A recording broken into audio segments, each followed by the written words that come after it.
Welcome to Fondy Famous. I'm your host, Kelly Northley. Today's feature is sponsored by Steve Wertz Builders, and today we're here with Andrew of Mike's Music, and he's going to tell us a little bit about how he came into being the owner of the place.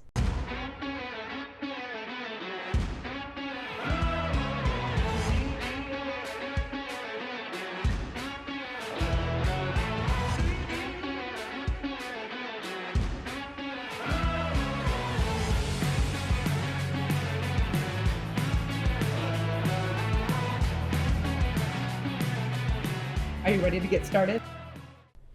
Yeah, so Mike's Music started by Mike Soffa in 1974. So we were at coming into our 52nd year as a small business in Fond du Lac, which is pretty incredible. Yeah. I've been there since 97. Hired on as just a salesperson. And I want to say it had to be about 2002 that Mike sold to the Gilgenbach family. And the Gilgenbach family had ownership of it till about 2019. And then myself and another longtime employee, Jeremy Helbling, bought it from the Gilgenbach family. Okay. And that was right before COVID, correct? That was right Great before timing. COVID. Yes. We signed papers and had a front door that we couldn't even open. Wow. So it was a little interesting to say the least. But we made it work. So yeah. And now you guys do quite a bit. So you can come in and purchase things from you, of course, but you also teach. Tell us a little bit about what you guys have there. Yeah, it's considered a full line music store. So you can come in and you can buy like your typical rock and roll gear. You can buy guitars and amps and basses and drums. You can buy recording gear, recording software, microphones.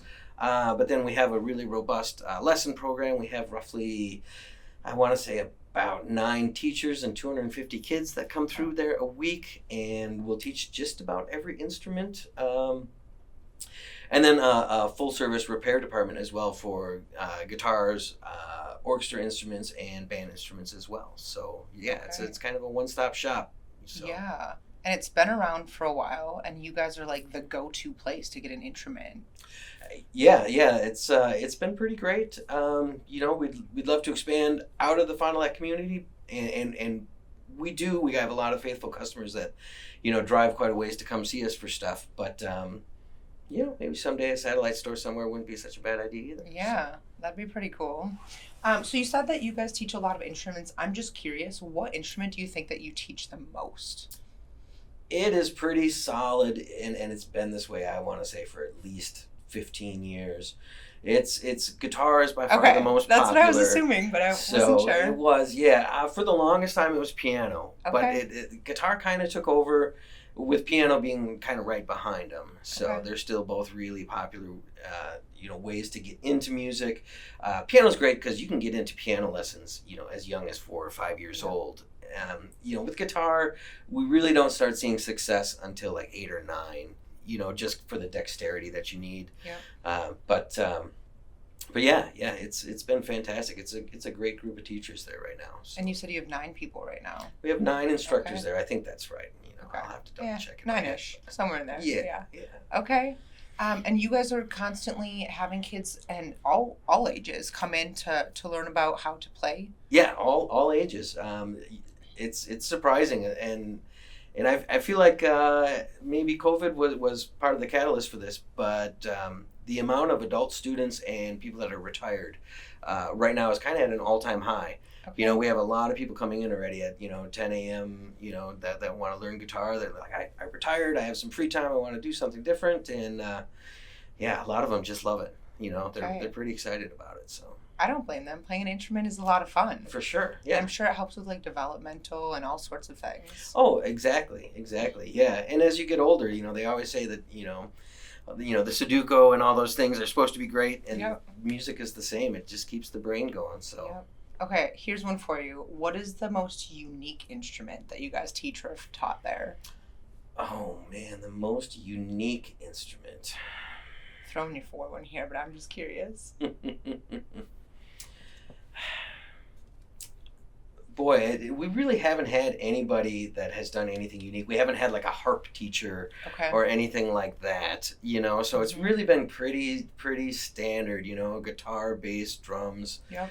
piano, vocal, and then, your brass and your woodwind stuff. That takes care of most of it. Okay. So, yeah, unfortunately, I don't have a good answer for you there. That's all right. I wasn't sure if anyone came in for the ukulele or something. I lump that under guitar. Do you? Okay. Yeah, I do, yeah. And because there are a lot of people that do take ukulele. We own one. I don't know that we need to use it, but we have one.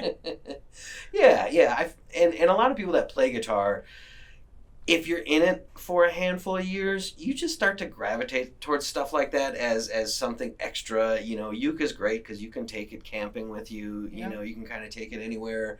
We have some over-the-road truckers that take ukes or travel-size guitars and stuff like that on the road with them, and then they'll come in for lessons. When they're available. So it's a great little add-on instrument. It's amazing how popular ukulele was. I mean, I feel like we had a spurt from 2013 to 23 where, I mean, we would probably sell 400 ukuleles a year. Okay. And that has definitely, it's fallen off since, 2022, 23, but it really had a resurgence that I don't think anybody quite expected. Right. 10 years of just like going off, huh? It was insane. Yeah, there are so many uke programs in schools now too, which is really fun. It's definitely it's a gateway drug instrument for sure. Yes. With just the 4 strings, you can, do some pretty simple chords, without too much dexterity issues, and hopefully it gets you going on to guitar after that. So. Yeah, fun instrument. You had just mentioned some stuff about schools. Do you guys work with them to help the kids get their instruments or anything? We do, yes. You do? Okay. Yes, we work really close with quite a few schools, in roughly a 60-mile radius. Okay.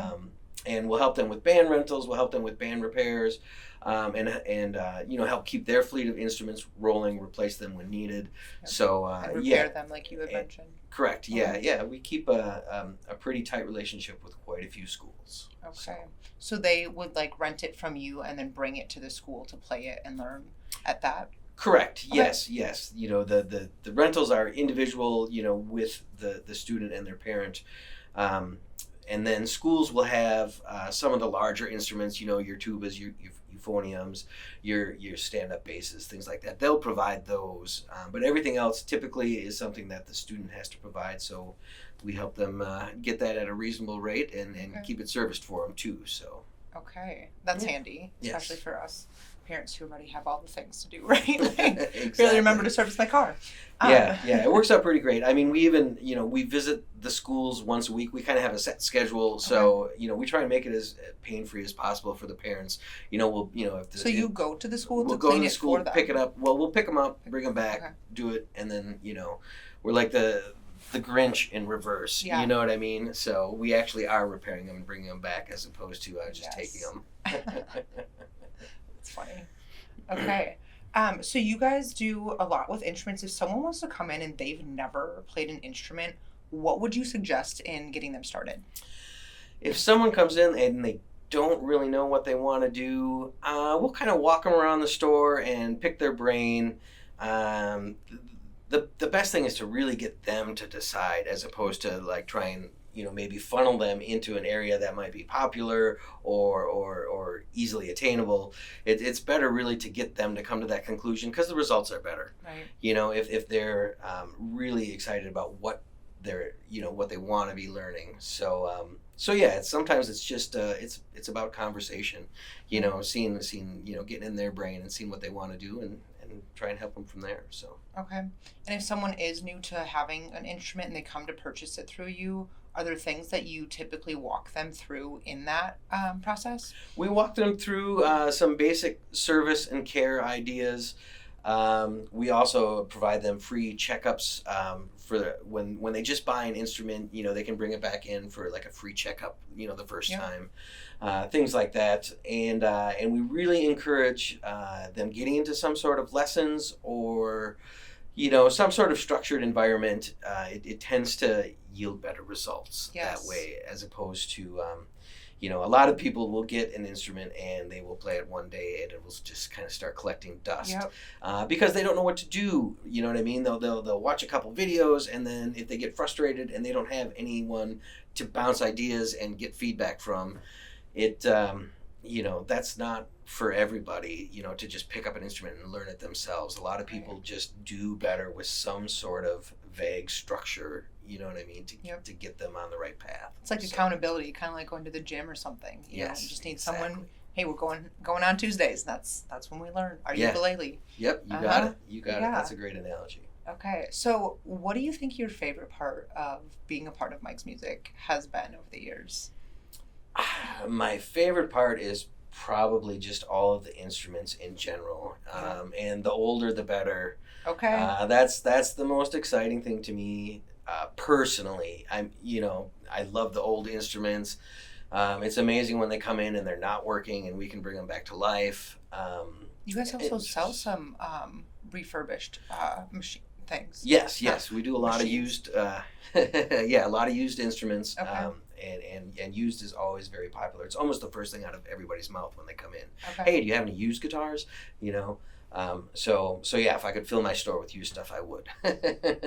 But yeah, that's probably the most exciting thing is just learning and diving into all the vintage instruments.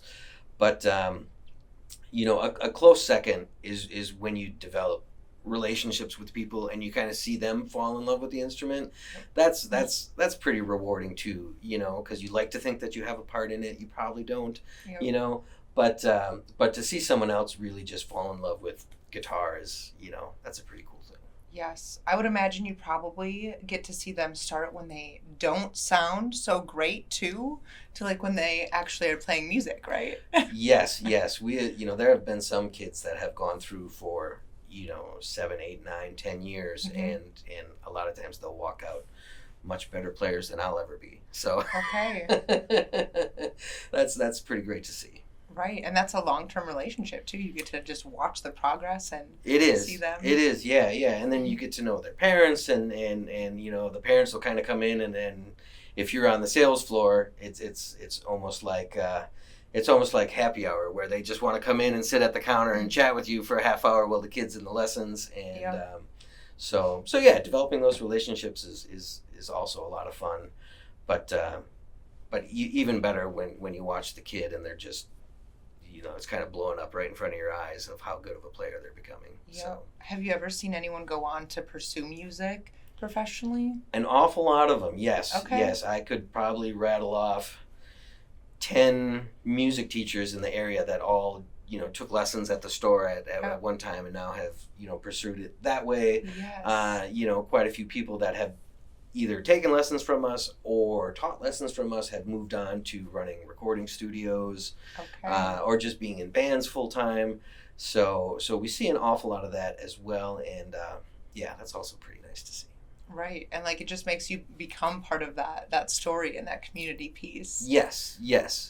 That getting any sort of relationship beyond professional with anybody is always a bonus. Because it doesn't always happen all the time. But when you do see that and kind of some of these people become lifelong friends, so. Do you guys jam out in the store sometimes? Sometimes. A lot of people assume we do, but unfortunately there's just not an awful lot of free time. Yeah. You actually work at work? We actually work at work. When gear comes in that you're unfamiliar with, we try and encourage everybody to spend time with it. So they know it and are familiar with it, but that just is you're just kind of jamming by yourself, and more or less doing research. You're looking at the specs on your phone and going through the piece of gear, just so you have a good understanding of it. So maybe it's not quite as fun as taking it home, but sometimes we take them home too. So gotta try them out, right? Yeah, for sure. Yeah, gotta give it a test run, make sure it works. Plus, I think it's a business expense. I grow math on that, so. Yes. Unfortunately, we have to bring them back. But fair. But yeah, it's again, it kind of ties back into just my love of the gear. Yep. So. Okay. Well, I have to say, I really appreciate you coming on. I've been excited to talk about Mike's Music for a while. And I have to give you a shout out because we have equipment in here that's from you. And I have to say, I went in probably like 3 times and talked to a few different people, trying to figure out what I wanted, right? The research and and playing around. Now we've kind of understood and we can work with it a little bit better. But you guys really helped. That's fantastic. We're happy to help. I'm extremely happy that you invited us to be a part of this, and yeah, it's been great. So I hope it's been working out well for you too. So. Yes, learning it. We're still learning it. There's that's part always of it. a learning curve, Uh-huh. you know, and with anything technology based, you know, that learning curve is constant because it keeps changing, Yes. you know, so fast. So when we're talking about recording gear and microphones and being able to record remotely, oh my gosh, yeah, the technology just changes so quickly. So it's, yes, I understand your frustration, and I feel it sometimes too. Always downloading an update or getting a new app or Yeah, it's the latest and greatest, but not always. Right. Yes. Well, we really appreciate it, and again, I'm really glad that you were able to come on. So thank you. Thanks for having us.